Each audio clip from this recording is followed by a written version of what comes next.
Today is a day of celebration as we look at the overturning of Roe v. Wade. But of course, you know, not everybody is celebrating. In fact, there are some out there who actually believe that our already tenuous relationship as a nation will be fractured by this one issue. However, today I'm going to argue that there's actually something underneath all of the things that we're talking about right now that actually could spell the death of our nation if we don't fix this one thing. We'll talk about that and more today on Indie Thinker.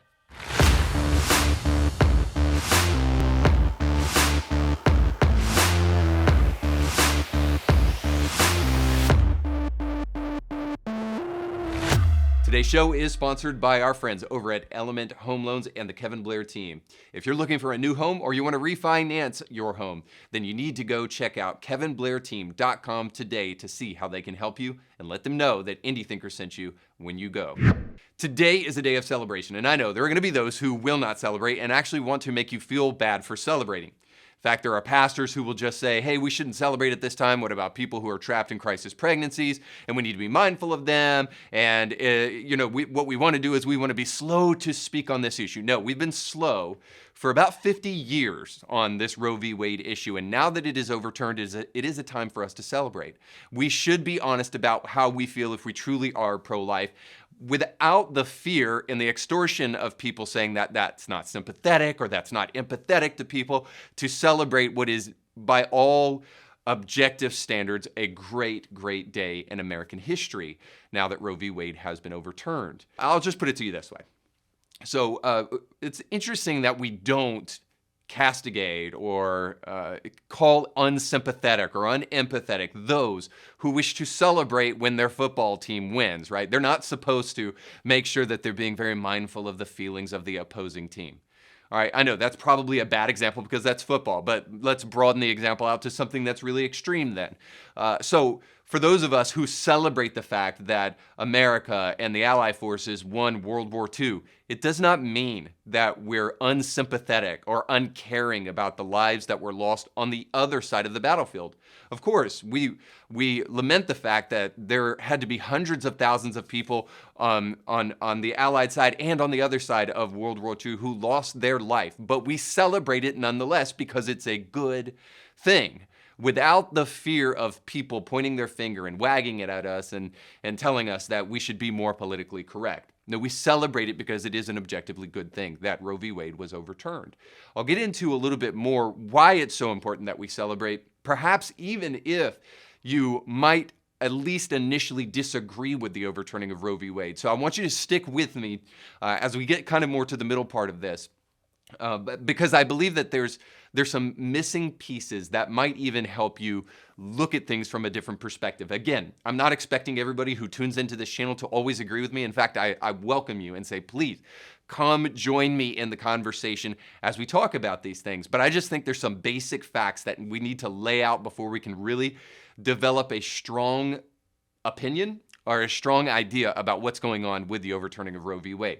But first, let me kind of try to illustrate that for you by going to some of the responses that we are hearing right now as a result of the overturning of Roe v. Wade. So first, I turn you to the collection of the smartest among us, the elites, the sports world. And of course, the WNBA was very quick to come out and voice their concern with the overturning of Roe v. Wade. And again, I'm going to use these just as an example for kind of the national conversation that we seem to be having in some places. So here's what the WNBA said. Quote, "This decision shows a branch of government that is so out of touch with the country and any sense of human dignity." Now, out of touch with the country? Again, I'm going to get to that in just a moment, but I have to go to the last part of that, human dignity. Well, this is what pro-lifers have been arguing from the very beginning. So it's very ironic that they use the word that we are out of touch with human dignity, because that's what we think the abortion stance is. Out of touch with human dignity because you may say my body, my choice, but the body in your body isn't your body because that's a human. You can use whatever euphemistic language you would like by calling that baby in your womb a fetus, or you can even call it a clump of cells if you want, but it doesn't change the scientific reality that that's a human being. You leave that thing alone for a little while and guess what happens? You give birth to a beautiful bouncing baby boy or girl. Yes, those are the only two options, by the way. So the reality is that human dignity would demand that we might actually care about the human involved in this situation in the womb. But it didn't stop the sports world from yet commenting again, because now we have Megan Rapinoe, whatever her name is, the U.S. women's soccer player, say this, quote, "We know that this will disproportionately affect poor women, black women, brown women, immigrants, women in abusive relationships, women who have been raped." I just have to stop there real quick. So women in abusive relationships are just supposed to kill their babies because their boyfriend or husband was abusive? Let's just go on, right? Because it gets better. Women and girls who have been raped by family members, or who, what maybe just didn't make the best choice. And so here we have at the very end of that comment, the obvious and most honest thing she could say, which is that the vast majority of abortions, to the tune of about 98% of abortions in America, simply happen not because of life of mother or because of rape and incest. But, and by the way, the new one of abusive husband, like that's a new one to me. Needless to say, 98% of abortions happen simply for the sake of convenience, because you're not ready, because you don't feel financially stable, because you stumble into a Planned Parenthood and they sell you an abortion rather than selling you an adoption or any other option that you might truly have to choose from among the panoply of options that you could choose outside of terminating the life of a child. But I want to go back to what she said, because this is always the virtue signaling thing you always hear from the left. You hear about the marginalized, the poor black women, brown women, and just associating them with poor people, I think, is kind of like a really subtle elitist comment, by the way. But nonetheless, the one thing I would have to say is if you truly care about black and brown bodies, black and brown people, then you might think about the black and brown babies in the womb, because right after all, you let them come into the world and there's more of them to impact and make a difference in the world. And right now, you can look at these statistics yourself, but a third of all abortions that take place in the United States are from black and brown people. So that means a third of all babies that are being aborted are black and brown, among a segment of the population that only makes up 13% of the American population. So again, 13% of the population is black or brown, but yet they make up a disproportionately large amount of the abortions that take place every single year. In fact, Planned Parenthood has strategically placed abortion clinics right in those specifically brown and black neighborhoods, not to care for them, but to carry out the genocidal cause of making sure that there are not brown and black babies that come into the world and proliferate in the world. So again, I would just say this. If you really care about black and brown babies, you might think about taking a pro-life stance, which would ultimately protect the mother and protect the child. But let's venture a little deeper into the recesses of the leftist mind, and let's go into the music world, because we have Billy Joe of Green Day saying that he's going to renounce his citizenship and move to the UK. Now, this is mind-blowing to me, because based upon the songs and the singing of Billy Joe, I thought he was from the UK. In fact, when Green Day first came out in the 90s, I remember there being some conversation about the way in which he sings and how it sounds British. Anyway, you'll have to kind of research that on Google a little bit and fact check there. But nonetheless, he's going to renounce his citizenship and move to the UK. We will miss you deeply. Has Green Day actually done anything like in the last 20 years? Now, this is total ignorance because I actually don't care, but I'm sincerely asking. Maybe you can comment down below and you can tell me, but I'm painfully unaware, maybe not painfully, but totally unaware of the fact that they were even singing still. But then we have somebody who still is in the game. We have Pink, and she came out and she said this. Let's be clear. If you believe the government belongs in a woman's uterus, which, by the way, that sounds extremely painful. The government cannot fit in a woman's uterus. She goes on to say, a gay person's business, but of course, I guess we're supposed to mess with cake businesses, but we're not supposed to be in a gay person's business, or that racism is okay. Now, all right, I know I had to stop really quick in the midst of all of that stuff, but she said, being in a gay person's business, being in a woman's uterus, and being racist. So all three of those things are just a hodgepodge. A weird assortment of things to put together, but certainly, if you're those three things, this is what Pink wants you to know. And please, in the name of your Lord, not her Lord, your Lord, never effing listen to my music again, and also F right off. As far as I'm concerned, challenge accepted, and I definitely didn't in the first place and won't. But I do know one song, so Pretty Pretty Please. Don't you ever feel like you're less than perfect. Pretty Pretty Please. If you ever feel like you're nothing, you're perfect if you agree with me. That's the ideal, right? You have to agree with Pink or you have no business listening to my music. This is kind of a side note, but this is the problem that I have with positive affirmation, just saying all kind things and never actually being willing to be honest about the things that may not necessarily seem kind, and only telling people what they want to hear rather than telling people the truth, is you really don't mean it.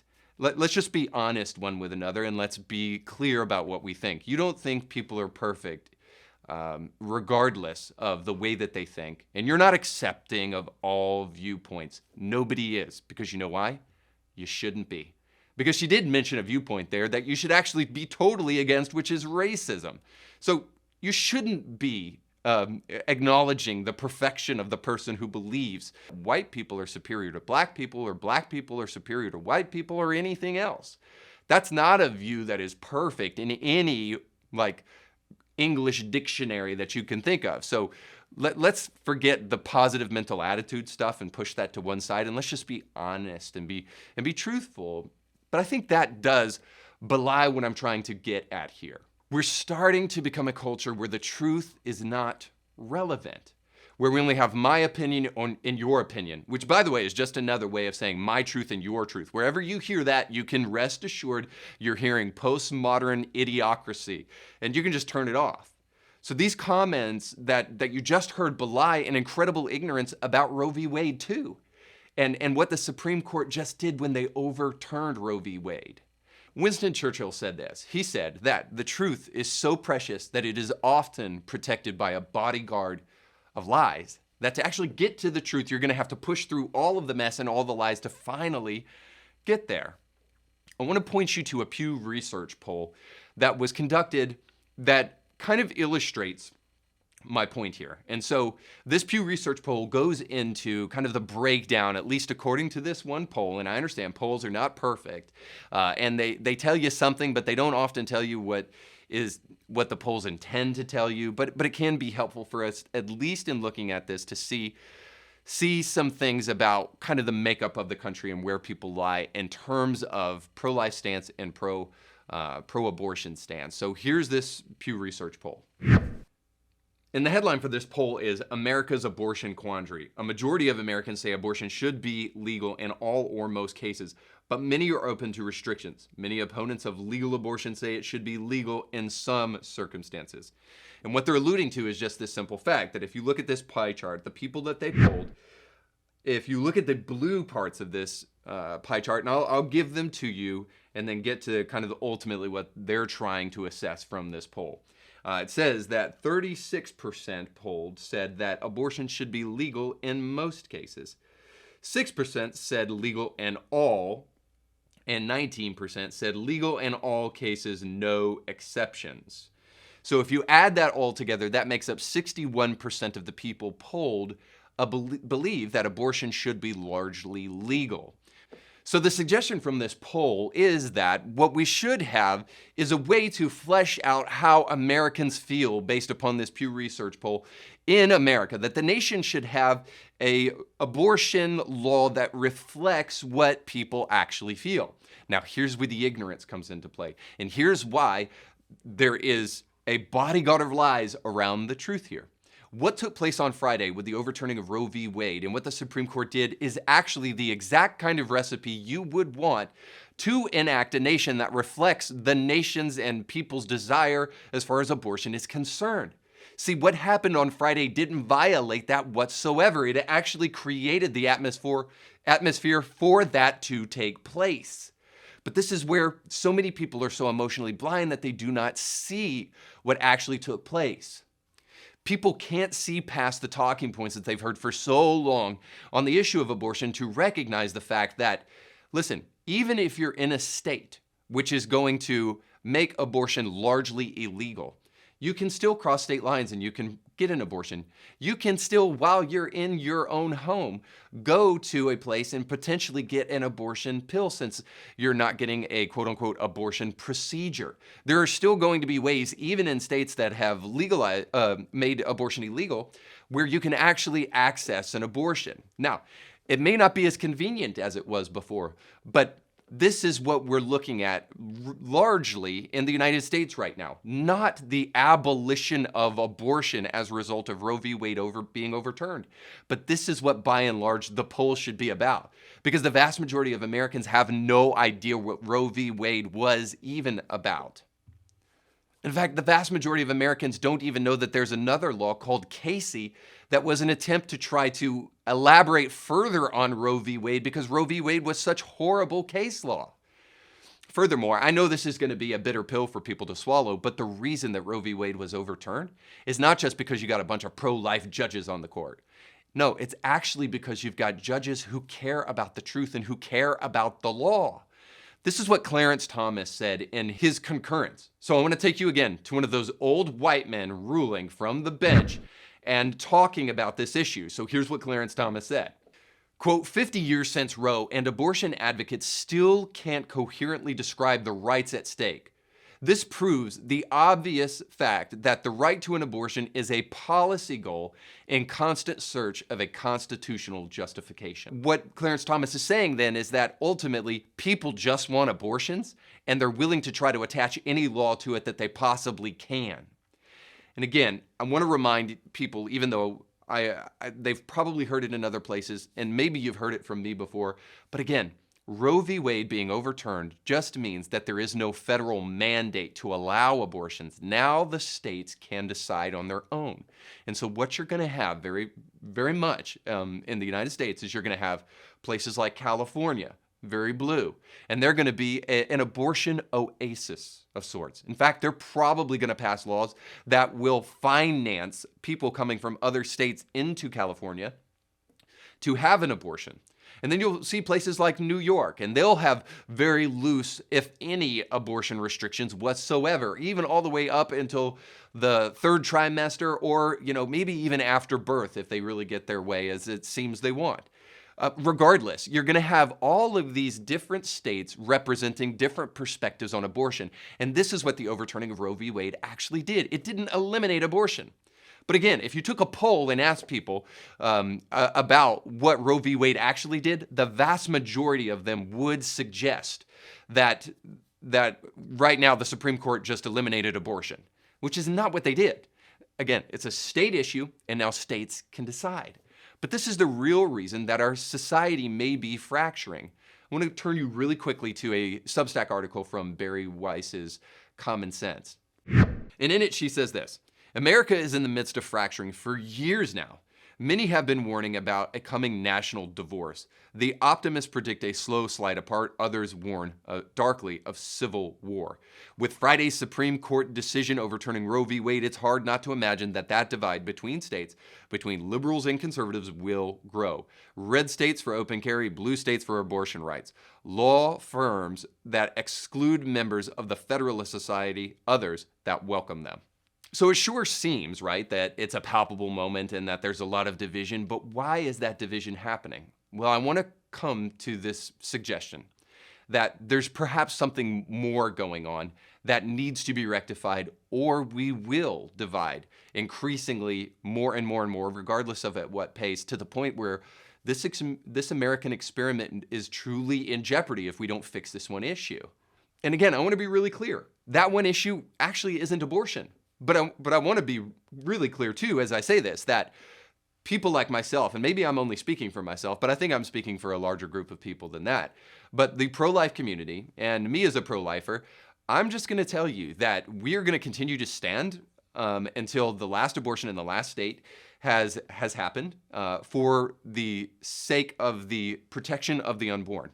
And we are not interested in a peace that exists at the expense of babies' lives. So no, we're never going to take to arms, or we're never going to take to political violence or anything like that, but we are going to stand up for what we believe in, and we are not going to back down, and we are going to continually push forward until abortion is unthinkable and illegal in the United States.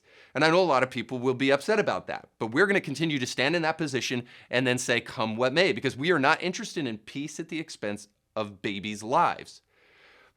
And by the way, if there is something that we would divide over, maybe it does seem that this is the right issue, because we've been talking about bodily autonomy a lot in the United States lately. In fact, we talked a lot about it with COVID. And in fact, what came up through COVID is this kind of tenuous relationship that some people feel that they have with the federal government. So really, the nation was kind of split between a federal government that believed that they could shove their ideas down people's throat and a group of people that believe that each state can kind of assess these situations and that people need to hear from the federal government and then make their own decision. In other words, they have bodily autonomy. By the way, I think we're having that conversation again.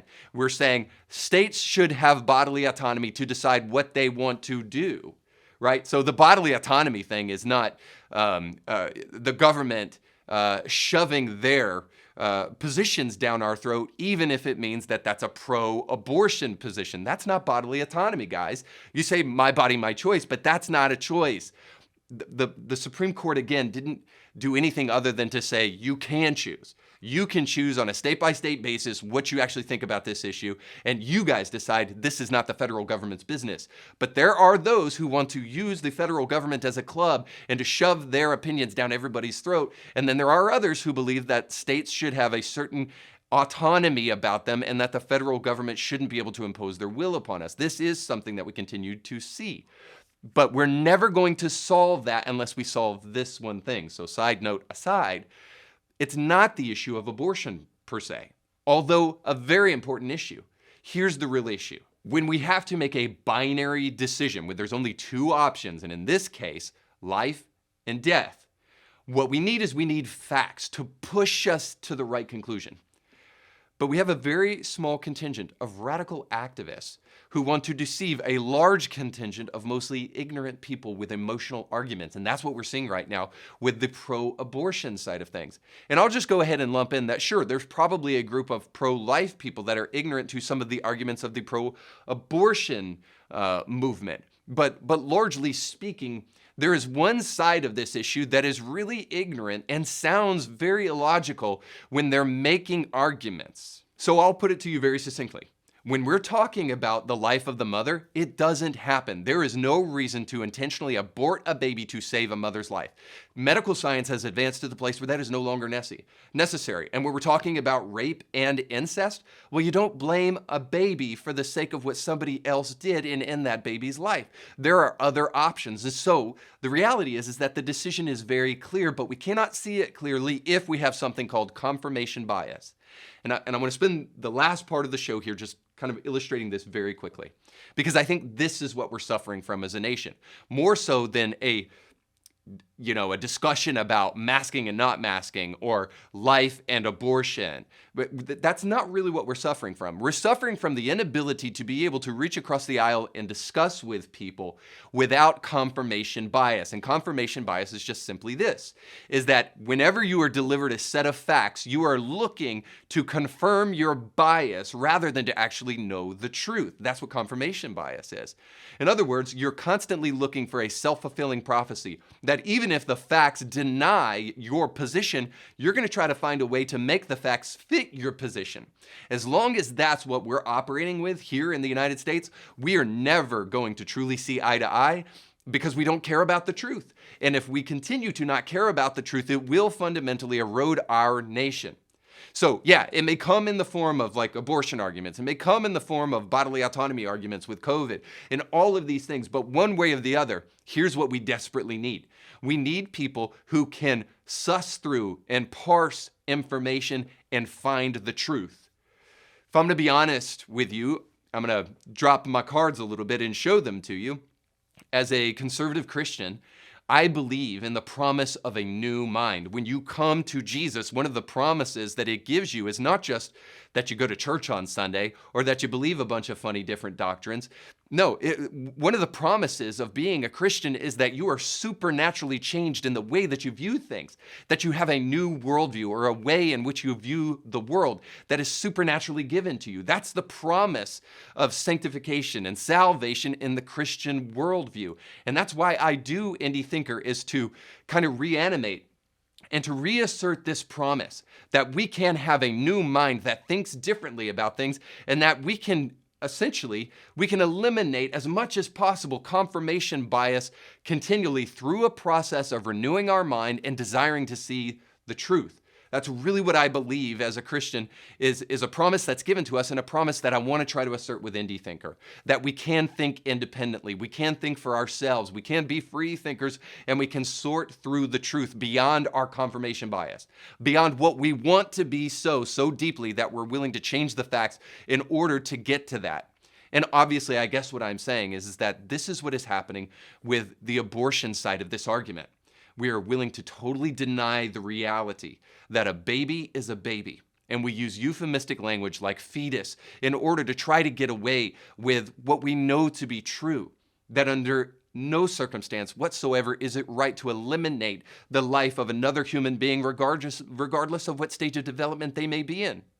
It's a materialistic fallacy to just say because I can see somebody, they're out of the womb, that makes them viable, rather than when they're inside of the womb, because a baby outside of the womb when it's just born is no more viable than one that's inside the womb. It doesn't make it more viable just because it's out. So the point is that we're operating under confirmation bias right now. We do not wish to see the opposing point of view here, and as long as that is true, we will constantly be at each other's throats.